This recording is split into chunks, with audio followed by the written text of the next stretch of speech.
দর্জি দুয়ারের পক্ষ থেকে সবাইকে স্বাগতম। আশা করি সবাই ভালো আছেন। আজকে আমি দেখাবো 41 ইঞ্চি বডির কামিজ কিভাবে কাটিং করবেন। আর এটা হচ্ছে 3 পিস থেকে আমি দেখাবো, 3 পিস বাটিকের।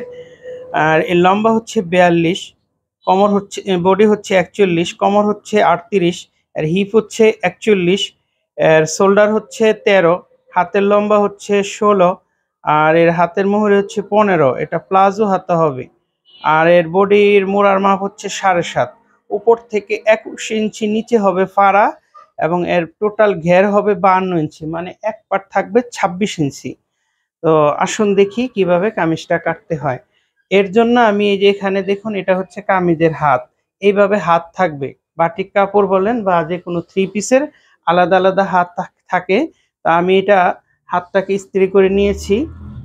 এবং এইখানে দেখুন, এটা হচ্ছে একটা পার্ট, এটা হচ্ছে ফ্রন্ট পার্ট। এই যে ফ্রন্ট পার্ট, আর এটা হচ্ছে ব্যাক পার্ট। এই যে ডাবল যে ভাঁজটা আছে, এই ভাঁজটা থাকবে হচ্ছে আপনি যে কাটিং করতেছেন আপনার দিকে। আর এরপর এই দুইটা আমি একসাথে করে নিয়েছি। আর এই যে খোলা যে জায়গাটা, এই খোলা জায়গাটা থাকবে হচ্ছে অপর সাইডে। তো এইভাবে প্রথমে ভাঁজ করে নেবেন। ভাঁজ করে নেওয়ার পর এই যে দেখুন, এখানে আমি সেলাইয়ের জন্য 1.5 ইঞ্চি কাপড় নিয়েছি। এটা হচ্ছে সেলাইয়ের জন্য 1.5 ইঞ্চি। তারপর আমি এখানে টোটাল নিয়েছি হচ্ছে, যেহেতু এটা লম্বা হচ্ছে 42, তো আমি 2 ইঞ্চি সহ 44 ইঞ্চি নিয়েছি। এখানে 2 ইঞ্চি যাবে কাটিং এবং সেলাইয়ের জন্য। হাতের মোড়া বলেছিলাম 7.5, আমি এখানে 6.5 নিয়েছি, কারণ হাফ ইঞ্চি 1 ইঞ্চি ছোট রাখবেন।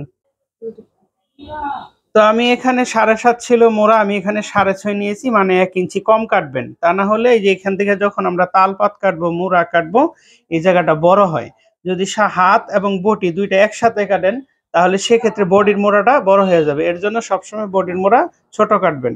তা আমি এখানে হাফ ইঞ্চি 1 ইঞ্চি ছোট নিয়ে এখানে 6.5 দিয়েছি। তারপর উপর থেকে, ঠিক লম্বার উপর থেকে 14 ইঞ্চি নিচে দিবেন হচ্ছে কোমরের মাপ। 14, 14.5, বেশি লং হলে 15, কিন্তু সরুটা 14 থেকে করবেন। আর উপরে লম্বার মাপ থেকে আমি বলেছিলাম 21 ইঞ্চি নিচে হবে ফাড়া। ফাড়া এবং হিপের মাপ দুইটা একই থাকবে। এইভাবে আমি সবগুলা দাগ দিয়ে নিয়েছি। আর এটা হচ্ছে মূল আমাদের লম্বার মাপ। এইভাবে আপনারা টোটাল 1, 2, 3, 4টা দাগ দিবেন। 4টা দাগের মধ্যে একটা হচ্ছে মোড়ার মাপ, একটা হচ্ছে কোমরের মাপ, আর একটা হচ্ছে হিপের মাপ। তারপর হচ্ছে বডিটাকে 4 ভাগ করবেন। যেমন এটার 41 ইঞ্চি বডি আছে, তাহলে 41-এর 4 ভাগ হচ্ছে 10.25।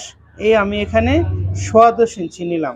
কোমর হচ্ছে 38, তাহলে 38-এর 4 ভাগ হচ্ছে 9.5। এই আমি এখানে 9.5 দিলাম। হিপ হচ্ছে 41, তো 4 ভাগের 1 অংশ 10.25। আর এখানে হচ্ছে ঘের, ঘের হচ্ছে 26 ইঞ্চি, তাহলে 26-এর অর্ধেক হচ্ছে 13। এরপরে আসেন হচ্ছে শোল্ডার। শোল্ডার বলেছিলাম 13, তাহলে 13-র অর্ধেক হচ্ছে 6.5। হাফ ইঞ্চি নিবেন হচ্ছে, যেহেতু হাত সেলাই করতে হবে আমাদের, এর জন্য হাফ ইঞ্চি। তাহলে টোটাল কত হলো? 14। 14-র অর্ধেক 7। আমরা এখানে কাঁধ নিয়েছি 7, হাফ ইঞ্চি নিয়েছি হচ্ছে সেলাইয়ের জন্য। তারপরে এই শেপ কাট নেবেন। শেপ কাটটা নিয়ে এইভাবে শেপ দিয়ে দাগ দিবেন। দাগ দিয়ে এখান থেকে 1.5 ইঞ্চি অথবা 2.5 ইঞ্চি উপর থেকে আর্ম হোলের দাগ দিবেন। এই এরপর হচ্ছে স্কেল। এই শেপ স্কেলটা কোমর এবং বডি এর মধ্যে এই শেপ স্কেলটা ধরবেন, ধরে এইভাবে শেপ দিবেন। শেপ দেওয়ার পর এখান থেকে, যেহেতু আমাদের কোমর থেকে হিপটা বেশি, সেক্ষেত্রে শেপ কাটটা উল্টা দিকে যাবে। এই যে হালকা একটু বাইরের দিকে আসবে। এই বাইরের দিকে আসার পর এই শেপ কাটের এই পাশে যে শেপটা আছে, এই শেপটা এভাবে রাখবেন, দেখবেন কত সুন্দর মিলে গেছে। এই যে মিলে গেল। এখন হচ্ছে এই ফাড়া থেকে, এই হিপের ফাড়া থেকে নিচ পর্যন্ত সোজাভাবে দাগ দিয়ে নিয়ে যাবেন।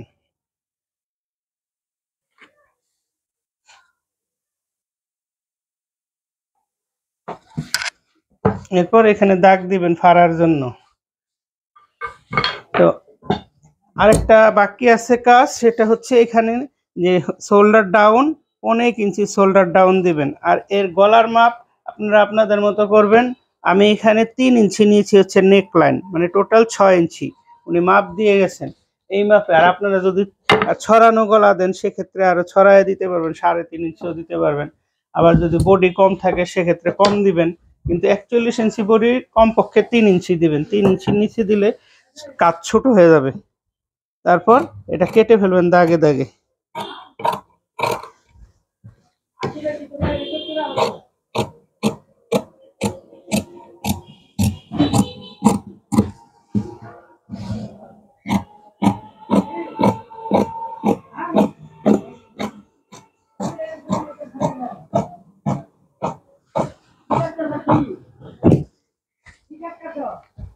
তো এরপর এগুলা চিহ্ন কাটবেন।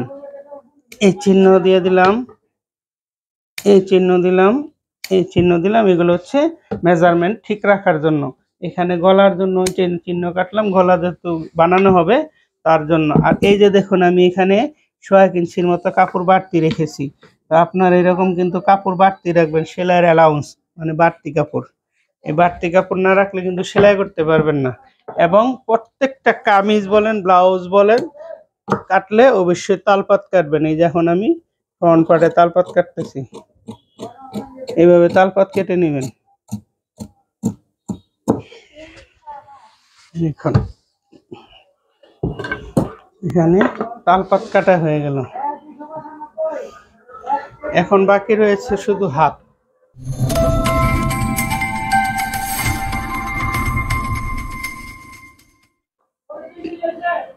আর আপনারা একটা জিনিস খেয়াল করবেন, এই বাটিকের কাপড় কম থাকে, এগুলো কিন্তু জোড়া ছাড়া হাতের মোড়া আসবো না। 36 ইঞ্চি 35 ইঞ্চি পর্যন্ত আপনারা কাটতে পারবেন, 38 পর্যন্ত জোড়া ছাড়া কাটতে পারবেন, কিন্তু পরবর্তীতে বোর্ডের মোড়া আর আসবে না। তো এর জন্য আমি এখানে আপ অ্যান্ড ডাউন করে নিয়েছি, যে দেখুন ছোট বড় করে নিয়েছি। এরপর হাতের লম্বার মাপ ছিল হচ্ছে 16, তাহলে 16 আর হাফ ইঞ্চি নেবেন হচ্ছে সেলাইয়ের জন্য। টোটাল কত হলো 16.5। এরপর এই 16.5 এখান থেকে 3 ইঞ্চি নিচে দেবেন হচ্ছে হ্যান্ড ডাউন। এখানে 3 ইঞ্চি নিচে ডাউন দিলাম, এটা হচ্ছে মূল মাপ। তারপর বোর্ডের মোড়ার মাপ এখানে আপনি যে মাপটা নিয়েছিলেন সেটাই কাটবেন 7.5 ইঞ্চি। আর হাতের মোহরি বলেছিলাম 15, তো এটা তো আর 15 হচ্ছে না, কাপড় নাই। এখানে যতটুকু হয় ততটুকুই দিচ্ছি। তারপর এই শেপ কাট নেবেন, শেপ কাট নিয়ে এই তারপর এখান থেকে এরকম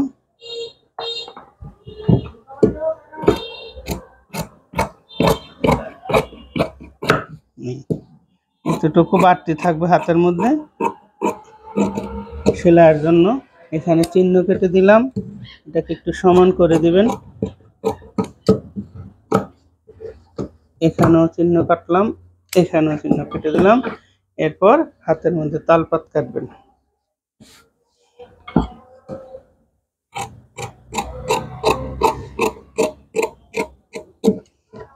এইভাবে তালপাত কেটে নেবেন। প্রত্যেকটা হাতের মধ্যে তালপাত কাটবেন, বডিতে তালপাত কাটবেন। তালপাত না কাটলে সামনের হাতা মোড়া লাগানোর পর সুন্দরভাবে বসবে না। তো এরপর হচ্ছে এখানে যে আমি শর্ট হয়ে গেছে, এখানে জোড়া দেব। আপনার এরকম যদি ভাটিকের পিস থাকে তাহলে অবশ্যই জোড়া দিতে হবে, জোড়া ছাড়া কোনো বিকল্প নাই। জোড়া দিয়ে কাটবেন। আর ভিডিওটা যদি আমার ভালো লাগে তাহলে ভিডিওতে একটা লাইক দিবেন, সাথে আমার চ্যানেলটাকে সাবস্ক্রাইব করে রাখবেন এবং পাশে থাকা বেল বাটনটা ক্লিক করে অল ক্লিক করে দিবেন। আবারও কথা হবে নতুন কোনো ভিডিওতে। সে পর্যন্ত ভালো থাকবেন। দর্জি দুয়ারের পক্ষ থেকে সবাইকে শুভেচ্ছা রইল।